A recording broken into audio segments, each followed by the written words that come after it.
Hello YouTube, got a quick 5-minute review of this knife here that I've been trying to get my hands on for a long time.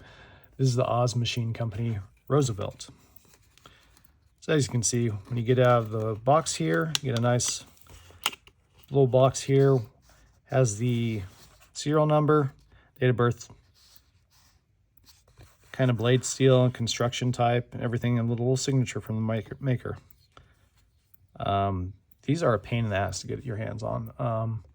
Even this is 2024. These have been out for a couple of years now, and they're still not easy to get. Especially if you want a certain, milling pattern on this. I like to play golf, so I really wanted a golf putter version of this, so it took forever to find it. I finally found this stonewash version of it, or dark wash, I should say. And I'm pretty impressed with this knife. I don't know if it quite lives up to the lore and, notoriety on the secondary market here. I had to pay over table, of course, to get this milling style that I wanted. You very rarely see one pop up that is below table value.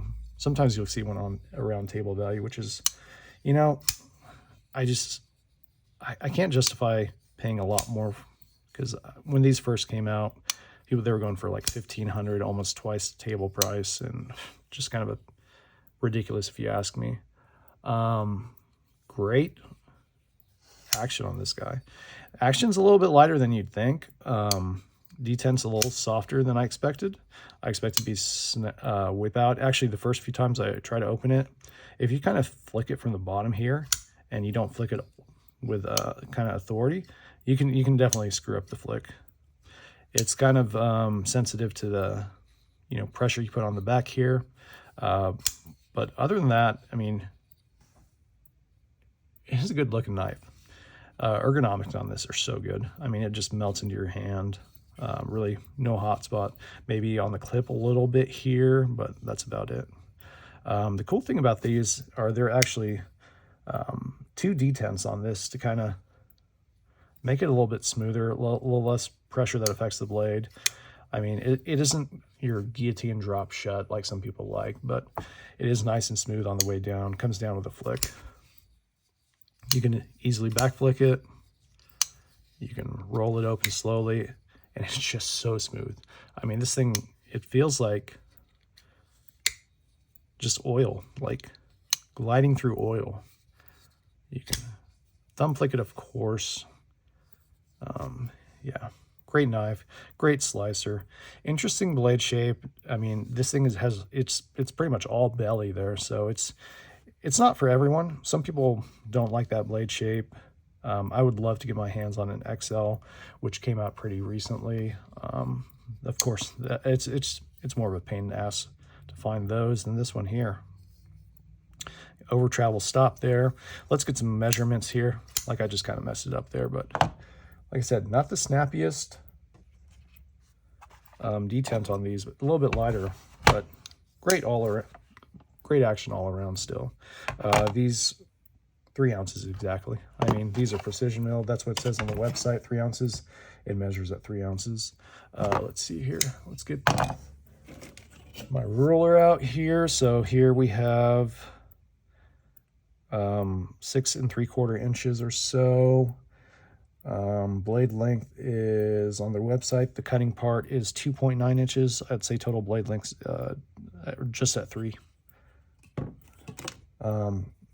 Yeah, great. And like, I mean, the detent stops interacting with the blade like up there, which is due to that double detent system.